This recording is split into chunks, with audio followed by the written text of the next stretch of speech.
छ राजीजीले बोलिराख्नु भएको थियो राजी हजुरले जोडले बोल्नु छ है राजीजी माइक नजिकै हजुरले प्रुभ गरिदिनु भयो सर म त सरले अब डेभलपमेन्ट ब्याङ्कमा त सरले चाहिँ आगो हालिदिनुहुन्छ होला क्या राज त्यो ठुलो कुरा नै छैन नि म त्यही सोचेँ सर मलाई थोरै किताब लिएको थिएँ मैले जोसी अब सर आउनु भने मैले फालिदिएँ कि ठ्याक्क भोलिबाट आउनु हो कि तपाईँ त्यसैले ओभर ट्रेडिङ गर्नु भएन कि हो त नि म सर लाग्नु भएन अब यस्तो अब राइट सेयर आइसक्यो लाउनु भएन भनेर कि सर ठ्याक्क आज फालेको भोलिबाट सर आउनु भयो कि म त हेरेँ थोरै थिएँ सर म त हेरेँ त अब आउने स्क्रिप्टहरुमा जुनमा टान्डा हुन्छ त्यसमा कन्सन्ट्रेट गर्नुस् नि त म अनि ओहो सरले जोशीमा यस्तो गर्नुभयो अब डेभलपमेन्टमा के होला यस्तो त्यस्तो सोचेँ कि मैले बल्ल खुसी लाग्यो सर खुसी लाग्यो धन्यवाद पहिला यहाँ दिनभरि जोशी सोध्थे अब जोशीवाला सबै चिलमा छन् विदेश घुम्न गइसके जस्तो लाग्नु थाल्यो जोशी सबै टोपी लगाइसक्यो दिपेन्द्र अग्रवाललाई अब हिँड त्यही भएर कत्रो किता हाने दा हे अस्ति हामीलाई बिहिबार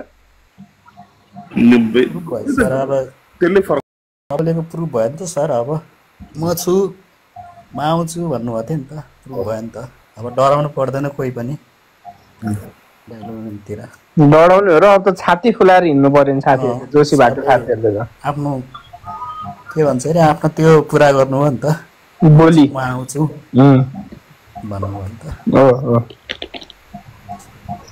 राम्रो सर राम्रो नमस्ते सबैजनालाई नमस्कार छ है नमस्कार हजुर आराम हुन्छ दिपेन दाई हजुर आराम हजुर दाईलाई धेरै समयपछि यसो कुरा गर्न पाएँ एकदम खुसी लागिरहेछ धन्यवाद हजुर अनि दाजु हेर्नु न अब हजुरको जो स्क्रिप्टहरू थिए अब देवसेना मध्येको एउटा बलियो सेना म पनि के अरे हजुरलाई मैले ब्लक गरेँ ए बाबा जोगी बन्न यहाँ नआउनुहोस् नि उता पालेकोमा जाऊ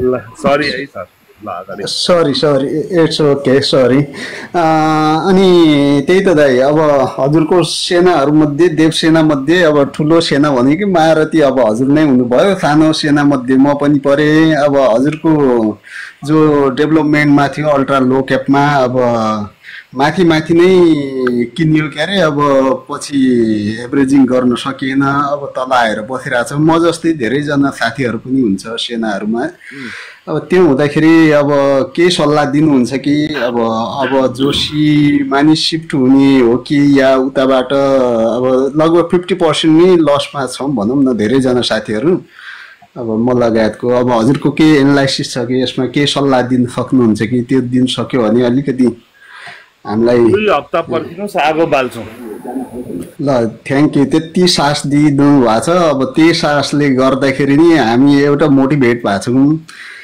त्यसको लागि एकदम धन्यवाद छ अनि त्यही 4वटा अल्ट्रा लो क्याप डेभलपमेन्ट ब्याङ्कमै छु 50% बिलो आउँदा नि अझै होल्डमा छु भनेपछि कति साथ छ हजुरप्रति एकदम विश्वास छ अनि त्यही ट्रस्टलाई ब्रेक नगरिदिनु होला यो कुरा चाहिँ अब धेरै साथीहरूले भन्नुभएको छ अनि उहाँहरूको मनको चाहना पनि यही हो त्यही मनको चाहना मैले सिधा राखेँ नघुमाइकन राखिदिएँ हजुरलाई अब केही गल्ती बोल्यो भने माफ पाऊँ है होइन सर म त एकदम स्पष्ट छु मेरो अब जसरी 4वटा छन् नि त म 4वटामा एकैचोटि जान सक्दिनँ 1 एट ए टाइम गर्नुपर्छ मैले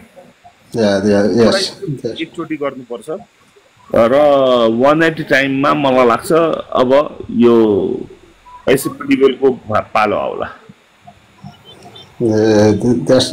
धेरै राम्रो त्यो हुँदाखेरि अब सिन्धु अब लगभग बटममै आएको हो कि जस्तो नि देखिन्छ यसो हेर्दाखेरि अनि यदि बटममा छ भने हामीले अब राइट वेट गर्ने हो कि सिन्धुको र राइटको बेला हजुर आफ्नो सबै कुरा निकाल्ने हो कि अहिले जोशीमा के हुन्छ हेरेपछि तपाईहरुले बुझिहाल्नुहुन्छ मैले के कुरा गरिरहेको छु हजुर हजुर त्यो त्यो हुँदाखेरि अब केही समय हामी राइट टाइम चाहिँ वेट गरेर राख्नुपर्ने देखियो यसो हेर्दाखेरि है। वा सँगै जाँदा हुन्छ कि जुन बेला अब यहाँ त मैले पहिले पनि भनिरहेको छु म अब यसमा हुन्छु, अब म यसमा हुन्छु, मेरो प्लान। फेरि मैले आफ्नो डिस्क्लेमर राखेँ, मैले बोलेको कुनै पनि कुरालाई आधार बनाएर कुनै पनि बाइङ वा सेलिङ डिसिजन चाहिँ नगर्नु होला होइन। होइन त्यो चाहिँ हो, नाफा घाटा आफ्नो हुँदै त्यही पनि अब हजुरको त्यो एउटा एकचोटिमा एउटामा जाने हो, चारैवटामा सक्दिनँ एकैचोटिमा होइन, जुन कुरा यथार्थ हो। सो एकचोटिमा एउटामा जाने हो। सो मेरो प्लान अब एसएपिडिबीमा जाने हो यो पछि। That's fine, that's right. Thank you so much. अब हजुरले यति भनिदिनु भएको छ, एउटा मोटिभेसन हुने चाहिँ फ्याक्टर हजुर नै हो के अरे, हामी मोटिभेट भएको छौँ। एउटा आइडिया अरू चाहिँ दिन सक्छु अब यहाँबाट। सिन्धु 800 छ र यो 900 छ होइन। हजुर आई थिङ्क चलेको ट्रेनमा एकचोटि अब यो चल्नेवाला छ त्यसमा चढ्दा बढी फाइदा हुन्छ।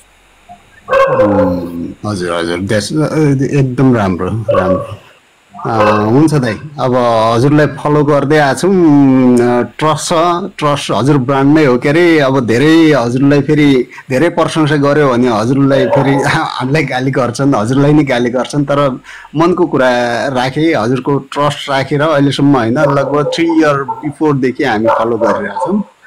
त्यो हुँदाखेरि एउटा ट्रस्ट चाहिँ छ। Thank you so much. एकजनाले भन्दै हुन्छ, लास्ट टाइम पनि यस्तै भन्नुभएको थियो, साथीहरू एउटा कुरा भन्नुहोस् त, म त होइन 100 कुरा सही बस्छ, 100मा 10वटा कुरा भने त्यसमा 7-8 बस्यो भने धेरै हो कि।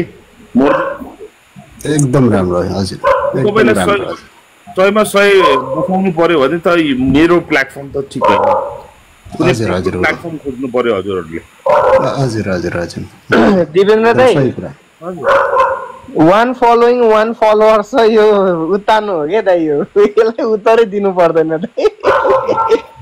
यहाँ राम्ररी बोल्यो भने मैले जवाफ दिन्छु, तर कुरा के हो भने मान्छेले यो बुझ्नु पर्यो कि मैले बोलेका कुराहरूमा दुसीमा पनि धेरै लस थियो मान्छेहरूलाई, सबै रिकभरी भयो नि, सबै टोटल रिकभरी भएको छ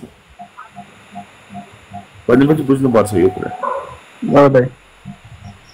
एसआइएफको बारेमा म कहिले बोल्दिनँ, मैले सुरुदेखि बोलिरहेको छु। त्यो हजुरले फेरि मैले साथीहरूले गरिरहेछ, उनीहरूको विषय हो, मेरो होइन। दुई कुरा राख्न दिनुभयो, त्यसको लागि एकदम धन्यवाद छ है। हजुर सम्पूर्ण टिमलाई एकदम आभार प्रकट गर्न चाहन्छु। Thank you so much. Thank you. जेनिसालाई माथि ल्याउ न।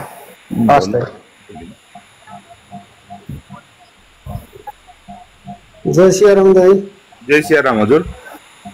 भाइ हजुरले त अब पहिलेदेखि नै भनिराख्नु भएको, अब अल्ट्रा लो क्याप डेभलपमेन्ट ब्याङ्कहरू र हाइड्रोमा चाहिँ मेरो एउटा जोशीमा मात्र थियो भन्नुभएको थियो होइन। अनि अब जुन हजुरले भनिरहनु भएको थियो राइट सेयरलाई चाहिँ कुर्नुपर्छ भनेर जुन कुरा भन्नुभएको थियो, अहिले चाहिँ अब जोशीबाट प्रुफ देखाउँदै हुनुहुन्छ भन्ने लागिरहेछ। त्यही भएर अल्ट्रा लो क्याप डेभलपमेन्ट ब्याङ्कलाई पनि ढिलो चाँडो भए पनि राइट सेयर खाने बेलासम्म कुर्यो भने जोशीकोबाट पनि उदाहरण हेर्न सकिन्छ भन्ने कुरा एउटा प्रुफ होला सायद अब। अनि अब जोशीको कुरा त अब साथीहरूलाई सबैलाई अब एउटा विशेष त के होला जस्तो लाग्छ भने मेरो विचारमा चाहिँ अब जोशीको भन्दा 10 गुणा हाई क्याप भएका हाइड्रोहरूको मूल्य चाहिँ 700-800 900 पुगेका छन् भने अब जोशीको चाहिँ त्यति ताण्डव चाहिँ अब दाइबाट सुरु पक्कै पनि होला भन्ने राइट खाएर पनि जान्छ जस्तो लाग्छ। त्यो त समयले पनि अब हजुरलाई कसरी डोराउँछ होला होइन। अनि हुन्छ जस्तो लाग्छ र अनि त्यसैमा अब जोशीबाट पनि एउटा अल्ट्रा लो क्यापका साथीहरूलाई चाहिँ विश्वस्त हुन्छ कि भन्ने एउटा वातावरण चाहिँ बनाएको छ जस्तो लाग्छ होइन त हजुर। केकेएससी को बारेमा नि हल्का 2 शब्द दिनु पर्यो दाइ। मेरो केकेएससी छैन र म त्यस बारेमा भन्न चाहन्न मेरो साथी। मैले फेरि बारम्बार भने